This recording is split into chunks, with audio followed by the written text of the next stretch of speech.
여러분들 만나서 너무 반갑습니다.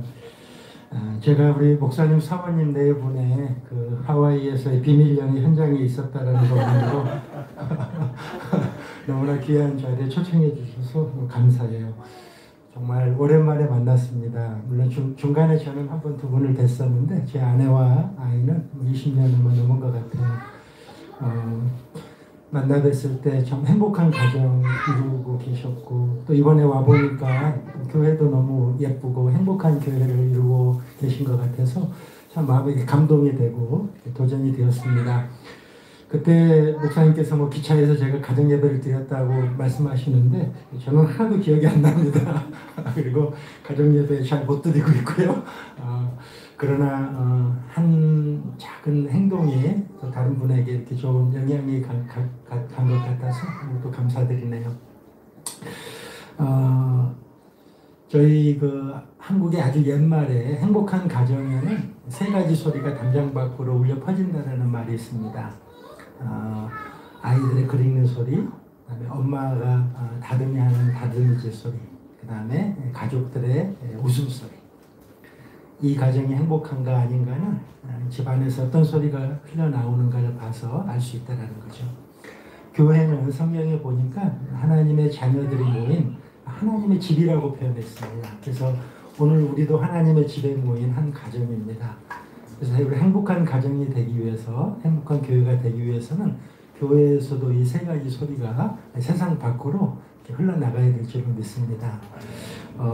교회가 참 이러한 행복한 모습을 세상에 보여줘야 교회가 존재하는 사명을 잘 이룰 수 있는데, 오늘날 많은 교회가 그러지 못한 것 같아서 우리 북미에서는 교회가 참 위기다 이렇게 얘기를 하고 있습니다. 오늘 본문 방금 읽었던 예루살렘 교회가 바로 그런 교회였습니다. 교회 안에서 이 세 가지 소리가 세상을 향해 매일매일 이렇게 퍼져나갔습니다. 교회가 행복하니까 세상 밖에 좋은 소문이 났어요. 어떤 소문이 났는가? 47절에 보니까 온 백성에게 칭송을 받으니, 그런 말씀 심는 교회 성도들, 나는 하나님을 안 믿지만 참 그분들을 보면 참 존경할 만하고 참 배울 만하다. 내가 만약에 교회를 나간다면 나는 말씀 심는 교회를 나가야 되겠다라고 하는 믿지 않는 사람들로부터 칭송을 받았다. 저희 교회는 이제 새번역 성경을 사용하는데, 새번역 성경에는 호감을 샀다 그렇게 표현되어 있습니다. 한국에서 어떤 목사님이 길에서 전도를 하셨대요. 예수 믿고 구원 받으시라고, 교회 다니시라 그랬더니 그분이 나는 그런 짓 안 합니다 그랬더니 얼마나 하나님을 모르는 사람들이 교회에 대해서, 크리스찬에 대해서 이렇게 잘못된 시각을 가지고 있는가를 아주 극단적으로 보여주는 좋은 예였습니다. 그런데 예루살렘 교회는 그런 짓 안 합니다가 아니라 나도 그렇게 살고 싶습니다. 내가 만약에 하나님을 믿는다면 나는 그 교회에서 신앙생활을 하고 있습니다 라고 호감을 받았다는 거예요. 그래서 우리가 신앙생활이 행복하고 우리 가정이 행복하고 하나님이 교회를 세우신 이 사명을 잘 이루기 위해서는 우리가 좋은 소문이 나야 될 줄을 믿습니다. 이 지역에 말씀 심는 교회가 참 좋은 소문이 나야 합니다. 어떻게 하면 좋은 소문이 날 수 있는가? 아주 간단합니다. 오늘 본문의 세 가지 방법을 우리에게 소개합니다. 첫 번째가 42절입니다. 그들이 사도의 가르침을 받아 서로 교제하고 떡을 떼며 오로지 기도하기를 힘쓰니라. 세 번역에는 그들은 사도들의 가르침에 몰두하며 서로 사귀는 일과 빵을 떼는 일과 기도에 힘썼다. 예루살렘 교회 성도님들은 모여가지고 제일 먼저 한 것이 사도의 가르침을 받았다는 겁니다. 사도는 예수님의 직계 제자들이잖아요. 그래서 예수님께서 세상에 보내서 예수님의 그러한 이 땅에 오신 목적을 이루도록 교회를 세우는 그런 개척 선교사들이라고 생각하시면 되겠습니다. 예수님께서 그분들에게 보여주셨던 예수님의 성품, 그리고 예수님께서 하셨던 이 땅에서의 사역들, 이것을 사도들이 성도들에게 가르친 것입니다. 우리가 인생을 살아가면서 여러 가지 사는 방법이 있죠. 제일 편한 것은 마음대로 사는 것. 우리 사도들의 가르침을 받거나 다른 사람들의 가르침을 받는다는 것은 사실 좀 불편한 것입니다. 우리에게 자녀들이 있지만 자녀들 제일 편하게 사는 게 뭐예요? 그냥 마음대로 사는 거잖아요. 자고 싶을 때 자고 먹고 싶을 때 먹고 컴퓨터 하고 싶을 때 하고. 여기서 아멘 하면 안 돼요. 그러나 하나님은 우리 보고 마음대로 살지 말라고 하셨습니다. 그것이 좀 나를 자유를 침해하는 것 같고 불편한 것 같지만 마음대로 살면 반드시 망한다고 그랬어요. 그래서 시편 23편에 하나님은 나의 목자시니 부족함이 없어라. 다윗이 살고 보니까 마음대로도 살아봤고 하나님 말씀을 따라 살아봤는데 하나님 말씀을 따라 살아보니까 그것이 나에게 자유를 빼앗아가는 것이 아니라 오히려 그것이 나에게 진정한 자유를 주었고 부족함이 없는 그런 축복된 삶을 살았다는 그런 고백입니다. 우리 말씀 심는 교회는 이미 그런 교회인 것 같아요. 이름이 좋잖아요. 말씀을 심는다. 그 말은 심는 대로 거두기 때문에 말씀이 이끌어가는 삶을 살아가게 될 줄로 믿습니다. 예루살렘 교회 성도들은 하나님이 정하신 원리를 따라 살았습니다. 이게 그분들이 모여서 했던 첫 번째 일이에요. 개정 성경에는 그들이 사도의 가르침을 받았다 이렇게 좀 밋밋하게 표현했지만 세번역 성경에는 사도들의 가르침에 몰두했다라는 겁니다. 몰두라는 단어를 그렇게 잘 사용하지 않지만 그냥 쉽게 우리가 시장 용어로 표현하면 머리를 쳐 박는다 그런 뜻이에요. 수영하실 줄 아세요? 수영하실 줄 아는 분 손 한번 들어. 그냥 기도와 말씀만 하시는군요. 수영 잘하는 사람과 못하는 사람의 차이가 뭐예요? 잘하는 사람은 고개를 물속에 탁 집어넣어요. 그래서 꼭 필요할 때만 고개를 탁 돌립니다. 숨 쉴 때. 그래서 음파 이렇게. 못하는 사람은 어떻게 해요? 고개를 물 밖으로 탁 들어요. 왜냐하면 물속에 넣을 수가 없죠. 무서우니까. 고개를 빳빳하게 들고 그냥 개헤엄을 치니까 물속으로 이렇게 쑥 빠져들어가요. 신앙생활도 마찬가지입니다. 우리가 신앙생활을 잘하려면 말씀에 몰두해야 되는 거예요. 몰두한다는 것은 집중하는 거죠. 사도들의 가르침에 몰두했다라는 것은 다른 말로 하면 예루살렘 교회 성도들은 하나님의 말씀을 단순하게 믿었다는 것입니다. 하나님이 그렇다고 그러면 그런 줄 알고 하나님이 아니라고 그러면 아닌 줄 알고 하라고 그러면 하고 하지 말라고 그러면 안 하고 정말 단순했어요. 전도서에 보면 하나님께서 사람을 단순하게 만들었대요. 그래서 사람이 잘 사는 방법은 단순하게 사는 겁니다. 그런데 사람이 스스로 복잡하게 만들었다는 생각이 많아요. 저는 한국을 25세 떠났습니다. 캐나다에 그때 갔는데 캐나다가 참 좋아요. 물론 한국도 좋아하지만 좋아하는 이유 중에 하나가 단순해요. 캐나다는 참 심심합니다.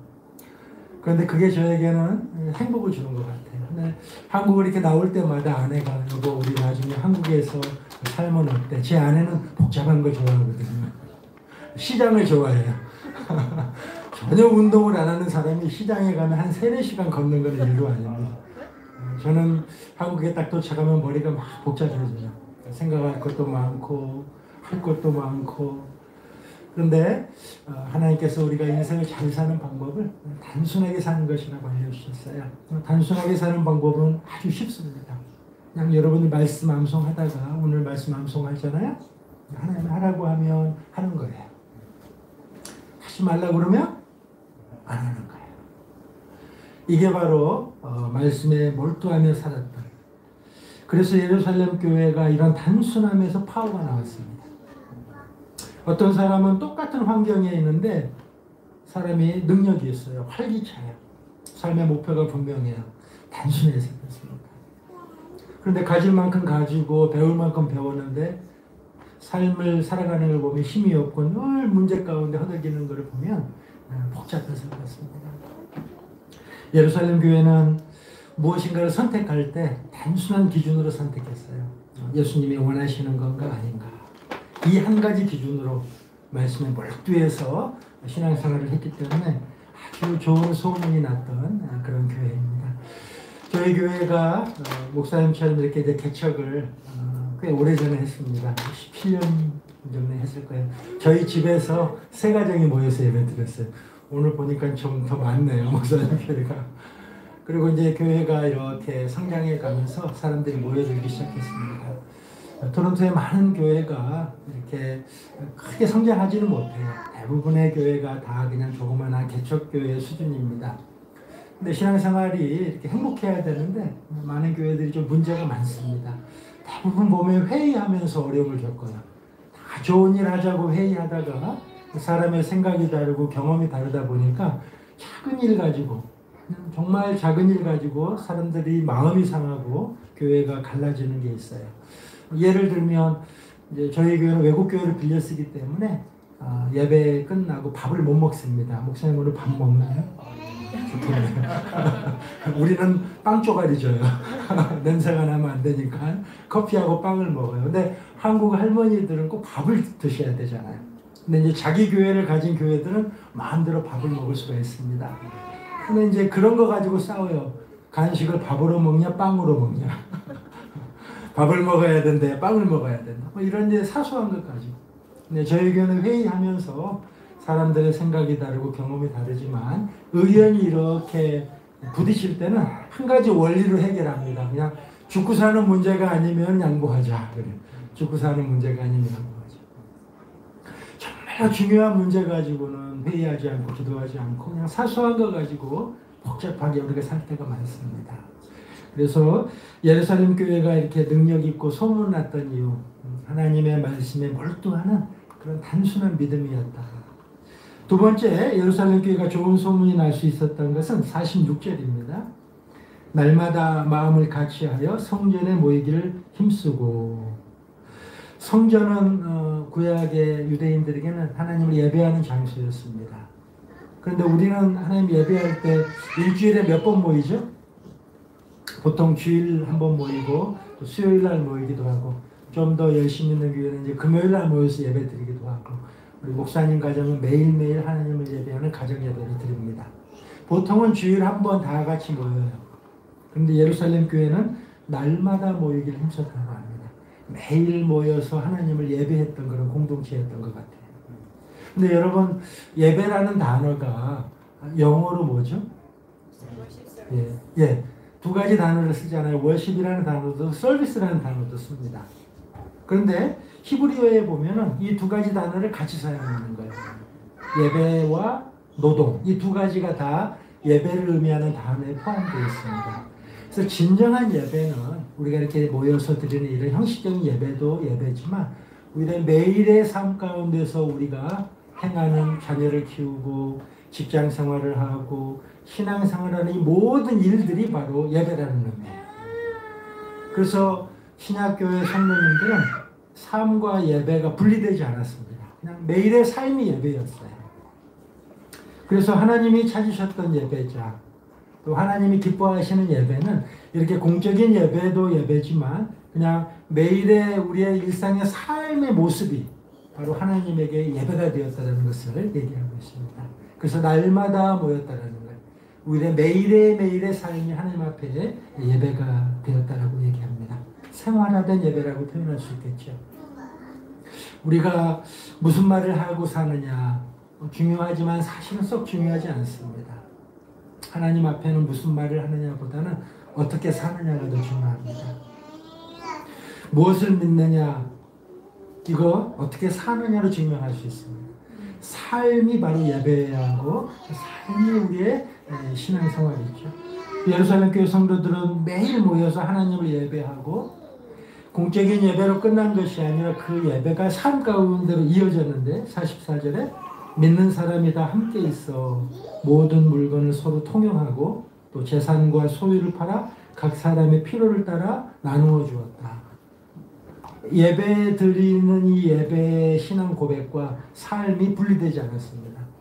이웃을 사랑하라고 하는 그 주님의 명령을 예배 후에 삶 가운데 그대로 실천했던 거예요. 그렇기 때문에 예루살렘 교회의 성도들의 신앙생활은 좋은 소문이 날 수밖에 없었습니다. 우리 세상에 하나님 안 믿는 사람들이 교회와 크리스천들을 향해서 비난하는 것 중에 그거 하나잖아요. 그냥 하나님 믿는다라는 그 하나 때문에 삶은 우리나 교회 다니는 사람들이나 별로 차이가 나지 않는데 우리는 지옥 간다 그러고 자기들은 천당 간다고 하기 때문에 이분들이 이거를 받아들이기가 어렵습니다. 근데 예루살렘 교인들은 그분들이 드리는 예배와 그분들의 말과 그분들의 삶이 그대로 일치가 되었던 거예요. 일과 예배가 하나가 되는 생활화된 예배를 드렸습니다. 어떤 신앙 좋은 분이 예수님께 질문했잖아요. 예수님, 성경에는 많은 내용들의 계명이 있는데 그 중에 가장 중요하고 으뜸되는 계명이 무엇입니까? 그랬을 때 예수님께서 구약에 있는 두 가지 말씀을 뽑아서 하나님을 사랑하고 이웃을 사랑하라고 했습니다. 신앙생활에 제일 중요한 게 관계인데 그 관계가 하나님을 사랑하는 것과 이웃을 사랑하는 건 똑같다라는 거예요. 그래서 우리가 예배를 정성껏 드리는 만큼 우리가 우리 일상 속에서 이웃을 대하는 사랑도 똑같아야 된다는 것이죠. 그래서 예수님께서 어떻게 그럼 이웃을 사랑하느냐? 한마디로 몸을 써서 사랑하는 겁니다. 마태복음 25장에 보면 마지막 심판에 관한 말씀을 예수님이 소개합니다. 마지막 날 한쪽은 양들을 모아놓고 한 그룹은 염소를 모아놓는데 두 그룹을 심판하는 기준이 있습니다. 양들에게 말합니다. 너희들 내가 배고플 때 맛있는 감자탕 사줬지. 고마워. 내가 목마를 때 맛있는 음료수 사줬고 내가 병원에 입원했을 때 나를 찾아와 주었어. 너무 고맙다. 그랬더니 양들이 뭐라고 그래요? 저 예수님께 그런 일 한 적이 없는데요. 그랬더니 예수님 뭐라고 말씀하시죠? 이웃에게 한 것이 나에게 한 거다. 염소들에게 얘기합니다. 너희들 내가 배고플 때 너희들끼리만 가서 밥 먹었지. 내가 힘들 때 나 찾아와 보지도 않았어. 그랬더니 염소들이 뭐라고 얘기해요? 아니 예수님이 그러셨다면 우리가 얼마든지 예수님을 찾아뵙고 섬겨드렸을 것입니다. 예수님께서 뭐라고 하죠? 이웃에게 하지 않은 것이 나에게 하지 않은 것이다. 예수님께서는 이웃에게 한 것이 나에게 한 것이고 이웃에게 하지 않은 것이 나에게 하지 않은 것이다. 그래서 사도 바울도 우리가 드리는 진정한 예배에 관해서 로마서 12장 1절에 이렇게 얘기합니다. 형제자매 여러분, 그러므로 나는 하나님의 자비하심을 힘입어 여러분에게 권합니다. 여러분의 몸을 하나님께서 기뻐하실 거룩한 산 제사로 드리십시오. 하나님이 기뻐하시는 예배는 우리의 몸을 드리는 예배예요. 몸을 드린다는 것은 우리의 몸을 사용해서 주님의 사랑을 실천하는 것을 말씀하고 있습니다. 이런 얘기하면 많은 분들이 나는 뭐 가진 것도 별로 없고 바쁘고 건강하지도 않는데 어떻게 내가 남을 위해서 이런 섬김의 삶을 살 수 있을까 이렇게 생각을 할 수가 있습니다. 아이들 키우는 것도 바쁘고 그다음에 이 살아가는 삶이 복잡하고 힘들잖아요. 예루살렘 교회 성도들은요 우리보다 더한 환경이었습니다. 그때 당시에 60% 이상이 고아와 과부들 그리고 하루하루 끼니를 걱정해야 되는 백수들이었어요. 그리고 많은 교우들이 디아스포라, 나그네들이었습니다. 이민 갔다가 하나님 예배하러 와서 교회 공동체에 속해서 그냥 고향으로 가지 않고 살던 일상으로 가지 않고 그곳에 머물러서 신앙생활을 했던 사람들입니다. 이렇게 가난했던 사람들, 이렇게 고아와 과부와 병들고 아픈 사람들, 가진 것이라고는 몸밖에 없는 이런 사람들, 나그네들이 또 먹고 살아야 되니까 얼마나 바쁘겠습니까? 이렇게 바쁜 사람들이 없는 중에 물질을 통해서 주변에 더 어려운 사람을 섬겼고 자기 가족 간수하고 자기도 먹고 살기 바쁜 이런 일상생활 속에 주변에 더 힘든 사람들을 찾아보았고 자기 몸 하나 간수하기 힘든 육체적으로 약한 사람들이 주변에 아픈 사람들을 찾아보았습니다. 예루살렘 교회 성도들은 말이 아닌 몸으로 하나님을 예배하는 사람들이었어요. 여러분 우리가 가진 것으로 섬기면 감동이 덜합니다. 그렇죠 여러분? 돈 많은 사람들이 돈으로 섬기면 어때요? 뭐 있을만 하니까 섬겼지. 감동이 별로 없어요. 그리고 건강한 사람이 몸으로 섬기는 것도 뭐 고마운 일이지만 감동이 없습니다. 그리고 백수, 뭐 일도 안 해. 근데 이런 사람들이 시간이 많으니까 돕는 거, 물론 그것도 고맙지만 그것도 안 하는 사람들이 있지요. 그러나 정말 희생에 들어가는 섬김은 없는 중에 하는 거예요. 몸이 아픈데 몸을 써서 섬길 때 감동이 더한 거고요. 정말로 가진 것이 없는 사람이 물질을 써서 섬길 때 감동이 있는 것이죠. 예루살렘 교인들이 그런 섬김의 삶을 살았습니다. 그래서 주변 사람들에게 호감을 산 거예요. 나보다도 가진 것이 없는데 물질로 섬기고, 나보다도 더 바쁜 삶을 살아가는데 시간을 내어서 섬기고. 그래서 예루살렘 교회에는 좋은 소문이 날 수 있었습니다. 마지막으로 세 번째 예루살렘 교회가 세상 밖으로 나갔던 소리가 46절 하반절에 이렇게 소개됩니다. 집에서 떡을 떼며 기쁨과 순전한 마음으로 음식을 먹었다. 세 번역에는 집집이 돌아가면서 빵을 떼며 순전한 마음으로 기쁘게 음식을 먹었다. 우리가 무슨 일이든지 오래 하려면 재밌어야 합니다. 신앙생활도 마찬가지예요. 신앙생활도 재밌어야 오래 할 수 있습니다. 여러분 말씀 심는 교회 신앙생활이 재밌죠? 네, 잘하셨어요. 예루살렘 교회 성도들은요, 모이면 너무 재밌었어요. 헤어지면 너무 아쉬웠습니다. 그래서 그런지 신약교회 성도들은 모일 때마다 밥을 먹었어요. 바리새인들, 유대인들 신앙생활 하는 거 보면 굉장히 심각했습니다. 신앙생활의 가장 심각한 적은 심각하게 사는 거예요. 그러나 정말로 바르게 신앙생활하는 사람들을 보면 신앙생활을 참 재밌게 합니다. 마태복음 12장 34절에 보면 예수님께서 아주 심각하게 살아가는 바리새인들에게 이런 얘기를 해요. 독사의 자식들아, 너희가 악한데 어떻게 선한 것을 말할 수가 있느냐. 바리새인들은 성경도 많이 알았고 하나님에 대해서 많은 체험도 있었지만 말하는 걸 들어보면 늘 심각해요. 표정을 봐도 늘 심각해요. 그런데 예수님은 짧은 3년 동안의 사역을 보면 참 재밌게 신앙생활 하셨습니다. 예수님이 재밌게 신앙생활 하셨다는 걸 알 수 있는 몇 가지 방법이 있어요. 예수님은요, 애들이 참 좋아했어요. 그래서 여러분들 재밌는 사람인지 심각한 사람인지는 애들한테 가보면 알아요. 딱 갔는데 애들이 운다. 그러면 아주 심각한 사람이에요. 갔는데 애들이 좋아하고 잘 따른다. 아주 재밌는 사람입니다. 예수님이 설교할 때, 예수님이 갈 때마다 아이들이 많이 따라왔습니다. 그러니까 제자들이 어떻게 했죠? 애들 오지 말라고만 물렸어요.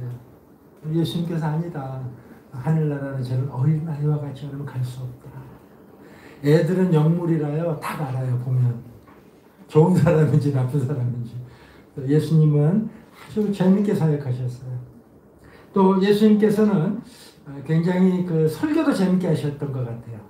마가복음 12장 37절에 보면 많은 무리가 예수의 말씀을 기쁘게 들었다. 다른 번역으로 하면 재밌게 들었다라는 거예요. 오늘 제 설교가 재밌나요? 심각한가요? 여러분 예수님이 심각하신 분이었다면요, 듣는 사람들도 심각하게 듣지 재밌게 듣지 않습니다. 예수님은 굉장히 재밌으신 분이에요. 우리가 예수님을 거룩한 분이라고 생각하는데 거룩에 대해서 잘못 이해하고 있습니다. 우리는 옛날에 장로님들, 권사님들을 보고 거룩을 이렇게 상상을 해요. 이렇게 딱 성경 제끼고 어떻게 하죠? 할렐루야. 그러나 거룩하다라는 것은 하나님 앞에 거룩하다라는 것은 이런 외적으로 보이는 그런 거룩함이라기보다는 자유한 게 거룩한 겁니다. 예수님은 자유하신 분이셨고 재밌으시죠. 또 마지막으로 예수님이 재밌으셨던 분인 걸 알 수 있는 것 중에 하나가 예수님은 잔치를 좋아하셨어요. 파티.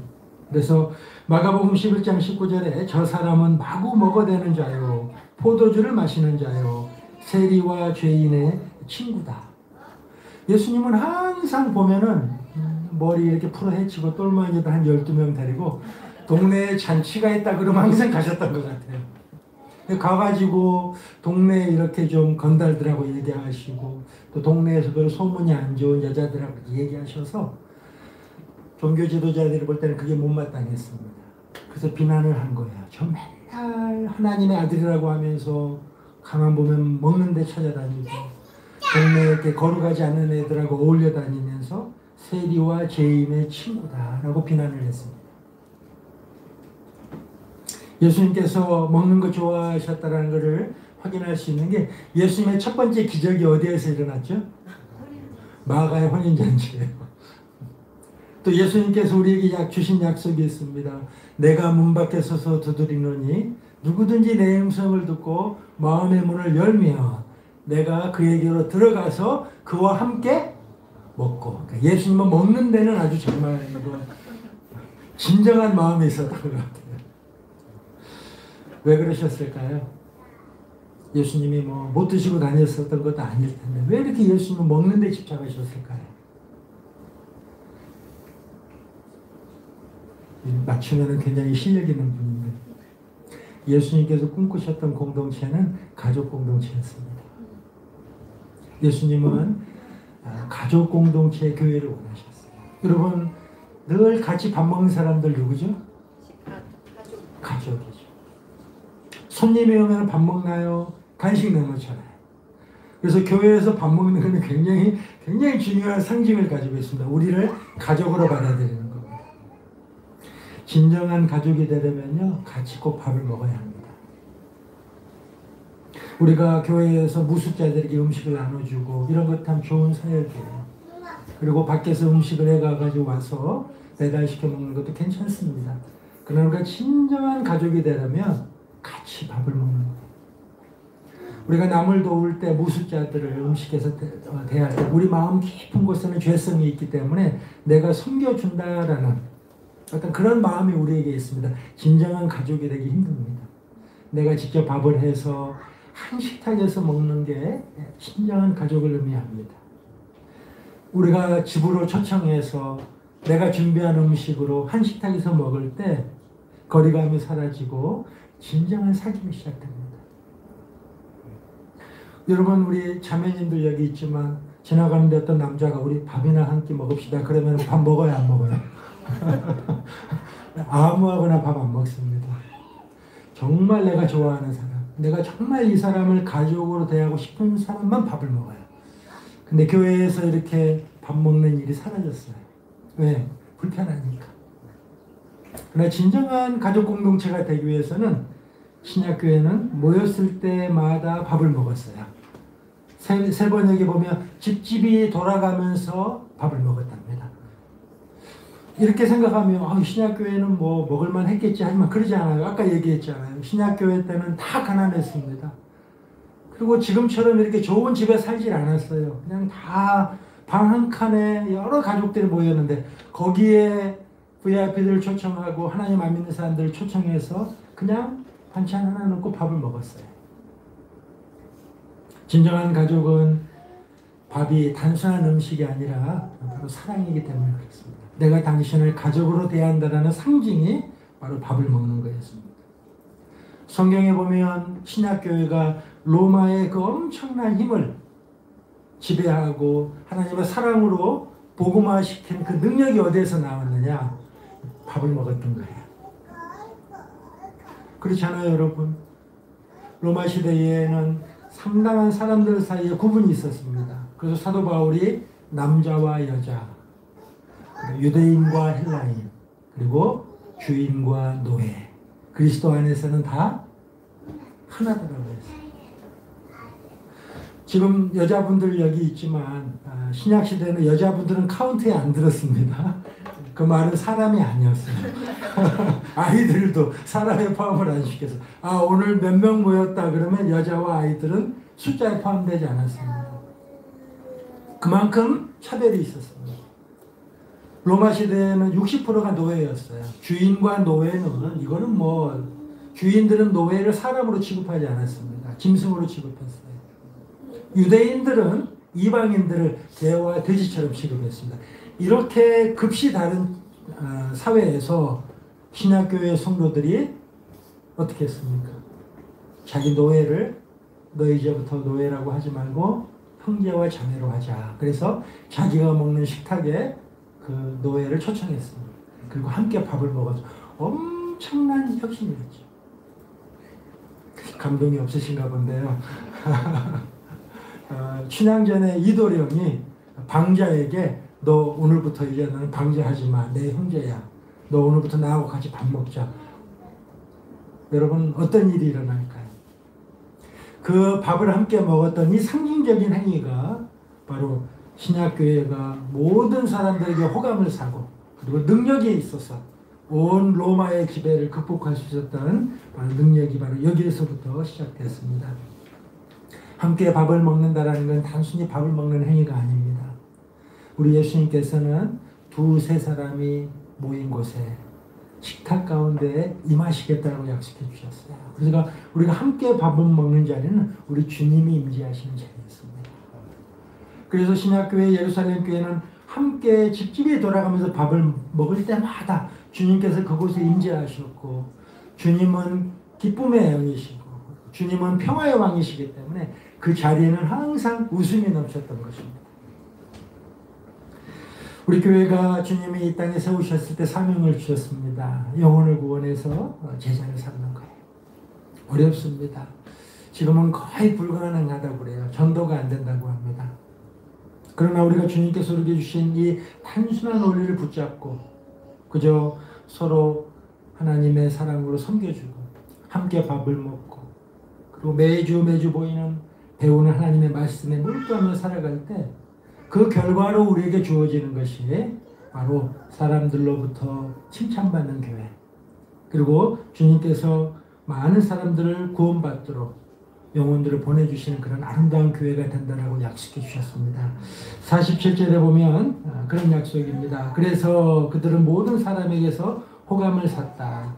주님께서는 구원받는 사람을 날마다 더해 주셨다. 여러분 행복은 추구한다고 해서 얻을 수 있는 건 아닙니다. 우리가 막 행복하려고 노력한다고 해서 행복할 수가 없어요. 행복은 하나님의 뜻에 순종했을 때 하나님의 우리에게 주시는 상급입니다. 우리가 이 세 가지 하나님 말씀에 몰두하고 그리고 함께 배운 말씀대로 이웃을 섬기며 살아가고 함께 식탁 공동체 안에서 하나님의 임재를 경험할 때 우리 안에 하나님께서 많은 사람들을 보내주시고 구원받는 사람들을 더해 주시겠다라고 약속해 주셨습니다. 우리 말씀 심는 교회가 이런 하나님의 행복을 날마다 상급으로 받아 누리는 그런 귀한 교회가 됐으면 좋겠습니다. 설교를 마칠 것 같은 분위기지만 제가 보니까 한 2분이 남았어요. 저희 교회는 이제 개척하고 저희 집에서 예배를 드리다가 교회를 빌려서 예배를 드리기 시작했습니다. 근데 저희 교회는 이제 하나님께서 원하시는 공동체가 이런 공동체다라고 생각해서 교회에 이 세 가지를 집중하도록 굉장히 애를 썼습니다. 저희 교회 성도님이 이제 네일샵, 이제 그 토론토에 네일샵 한국 분이 운영하는 곳이 많은데 그곳에서 일을 하고 있었는데 같이 일하는 동료 중에 하나님을 모르는 VIP라고 부르는데 VIP가 계셨어요. 그래서 전도하려고 주말에 우리 그 모임이 있는데 모임에 한번 와보시라고 초청을 했습니다. 그랬더니 이분이 자기는 저기 교회에 관심 없다고 거절을 했어요. 또 한참 있다가 또 초청을 했습니다. 그랬더니 이분이 그때는 한번 가보겠다고 했어요. 이분은 한국 소백산에서 2년 동안 이렇게 스님처럼 생활하던 자매님이셨어요. 캐나다로 이민 오셔가지고 결혼을 하고 딸을 셋 낳았는데 사정이 있어서 남편과 이제 이혼을 하시고 딸 셋을 데리고 정부 보조 아파트에서 생활하던 분이었습니다. 소백산에서 스님을 할 정도니까 토론토에서도 매일 아침에 일어나면 1시간씩 이렇게 참선하고 일하러 갔던 분입니다. 어느 날 아침도 이렇게 참선을 하는데 마음에 그런 생각이 들더라는 거예요. 내가 평생 믿어왔던 부처님인데 우리 자녀들에게 이 신앙을 물려줄 수 있을까라고 생각했을 때 자신이 없더라는 거예요. 왜냐하면 본인이 행복하지 않았기 때문입니다. 그래서 그러면 나도 교회를 한번 나가볼까 그런 마음을 갖고 있었는데 그날 마침 우리 교회 성도님이 전도를 해서 주말에 모이는 우리 교회 소그룹에 초청을 했습니다. 근데 조건이 있었어요. 내가 오늘 저녁에 그 모임에 갈 텐데 아무도 내 개인 사생활에 대해서 묻지 않았으면 좋겠다. 만약에 개인 사생활에 대해서 물으면 나는 그 다음부터 가기가 어렵다라고 했습니다. 그래서 이제 우리 그 모임에 참여한 분들이 그 얘기를 다 들으시고 아무도 묻지 않기로 이렇게 이제 약속을 딱 했어요. 근데 저희는 이제 그 모임을 목장이라고 하는데, 이렇게 모이면 제일 먼저 하는 게 뭘 할까요? 주말 금요일 밥 먹는 거예요. 다 같이 모여서 이제 밥을 먹고, 그 다음에 아이들이 하는 올리브 블레싱이 있습니다. 아이들이 한 명씩 나와가지고 일주일 동안 감사했던 거 하나, 그 기도 제목 하나를 나눠요. 애들도 다 나누고, 어리면 이제 부모님들이 대신 나눠주죠. 그러면 다 애들 나누니 끝나면 이제 부모님들이 애들 위해서 기도해주고, 아이들은 이제 자기들 자유롭게 놀죠. 부모님들이 모여서 일주일 동안 감사했던 거 한 가지, 그 다음에 기도 제목 한 가지를 또 돌아가면서 나눕니다. 뭐 인원이 많은 목장은 뭐 애들까지 다 30명 정도 넘기 때문에 시간이 꽤 오래 걸려요. 그날도 이제 그 목장도 다 나눔을 마치고 이제 끝내려고 인도하시는 분이, 그랬더니 그날 처음 오신 소백산에 스님선을 했던 분이 손을 이렇게 들더래요. 저도 하나 좀 나눠도 되냐고 그러시는데요.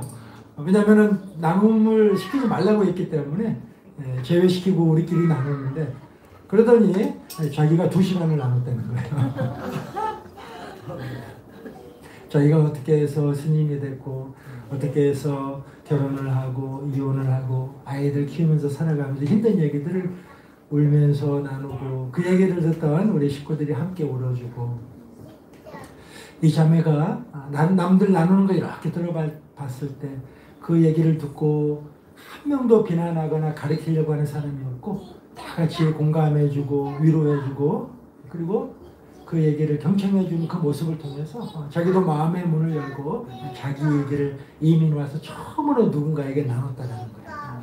그리고 그 다음 이틀 후에 주일 예배에 왔습니다. 그리고 예배 드리고, 그 달에 있던 저희 교회 새신자 등록해서 예수님 영접하고 세례받고, 그리고 지금은 저희 교회 그 소그룹을 인도하는 지도자가 되어서 한 그룹을 인도하고 있어요. 이분이 성경 공부에 들어왔는데 그 주간에 공부했던 주제가 용서에 관한 거였습니다. 우리가 진정한 하나님의 자녀가 되려면 용서해야 됩니다. 용서는 그 사람을 위해서, 하나님을 위해서 하는 것이 아니라 바로 나를 위해서 해야 합니다. 내가 누군가를 용서하지 않으면 내가 그 사람의 노예가 되기 때문에 내가 용서할 때 자유할 수 있습니다. 그 메시지가 그날 주제였습니다. 이 자매 안에 용서하지 못했던 한 사람이 있었어요. 누구였을까요? 남편이었죠. 자, 그런데 하나님의 말씀에 몰두하는 사람은 어떻게 해야 된다고 그랬죠? 하나님이 하라 그러면 하고, 하지 말라 그러면 안 하고, 그렇다 그러면 그런 줄 알고, 아니라 그러면 아닌 줄 알고. 이 자매가 그날 돌아가서 하나님 말씀에 순종했어요. 그래서 이혼한 남편을 그 모임에 초청했습니다. 그래서 이 남편이 그 목장 모임에 같이 조인을 했고, 얼마 있다가 주일 예배에 참석했어요. 사람들이 놀랬죠. 어떻게 된 일이냐. 그리고 제가 캐나다 오기 전에 저희 13년 성역 공부에 그 남편이 들어와서 성역 공부를 다 마쳤습니다. 아직 재혼한 건 아니에요. 하나님께서 그런 마음을 주시는데 너무 갑작스럽게 할 수는 없잖아요. 그래서 하나님 말씀에 하나하나 순종해 가면서 하나님의 말씀을 이루어가고 있는 아름다운 일들을 보고 있습니다. 우리가 하나님의 뜻대로 사는 거 힘듭니다. 그러나 가치 있고 재미있는 일들은 다 힘들어요. 오늘 말씀에 소개한 이 3가지, 우리 말씀 심는 교회가 이 세상에 좋은 소문이 나서 많은 영혼들을 하나님께서 이 교회에 보내주셔서 하나님이 우리에게 주시는 진정한 행복과 기쁨을 함께 누리는 복된 공동체가 되시기를 예수님의 이름으로 축원합니다.